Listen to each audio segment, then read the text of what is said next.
Hello, welcome to another episode of Whether or Not.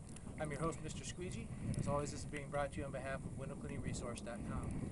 Today I want to talk about what we use in our solution to keep it from freezing in these cold temperatures. I know a lot of guys, and we have in the past, use windshield washer fluid. We haven't used it for a couple of years now for a few different reasons. Probably the biggest reason for me is most of our work, if not all of it, is residential. And when you're done using that stuff, what you usually have on the side of the house is a rundown, slushy blue mess. And that really just doesn't look good in a customer's home. So we don't use it. That's our main reason. Second reason is I've never been a fan of the soap that's in there. I don't really find it very effective cleaning windows. Even if I add my own little bit of glass clean, it just isn't as good a concentrate. It seems to leave a lot more residue. Then another reason is that really you're buying it for the methanol content, which is the antifreeze in it, and it's got maybe at best, depending on the brand you get, 20%. So you're really paying mostly for water, blue dye, and crummy soap. So it just doesn't make any sense for us. So what we do is we go to a local race supply store and they use methanol as a fuel for their vehicles. And at the end of the season they have leftover and they don't use that the next season, so they're looking to sell it and get rid of it.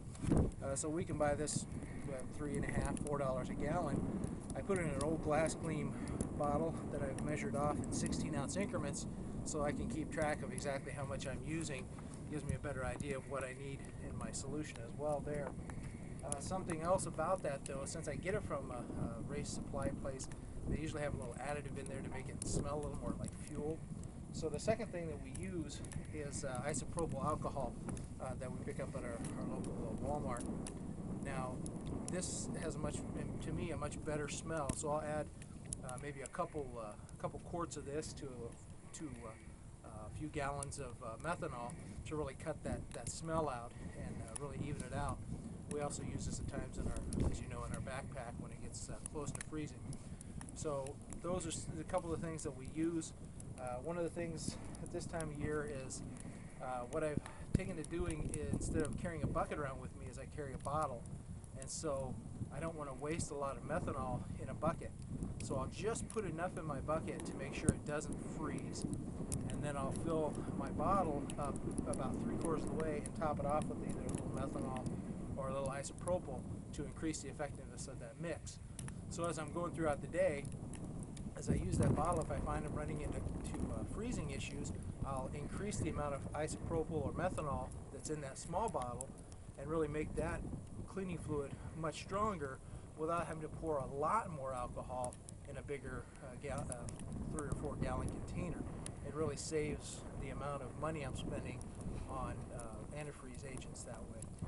The other thing to remember, whenever we're using an agent to keep the temperature or keep the water from freezing, we're artificially lowering the temperature of that solution. So what would have been frozen water at 32 degrees now may not freeze till 0 degrees. That's a lot colder. So my advice is to keep your hands out of it at all costs. Only as a last resort are you going to put your hands in that solution. So we use a separate little scooper to fill up even the bottle. It's just much safer that way. So those are some of the tips when you're thinking about keeping your solution from freezing in these temperatures. Hopefully you found that helpful. So again, this has been another episode of Whether or Not. I'm your host, Mr. Squeegee, and on behalf of Window Cleaning Resource, I'd like to thank you.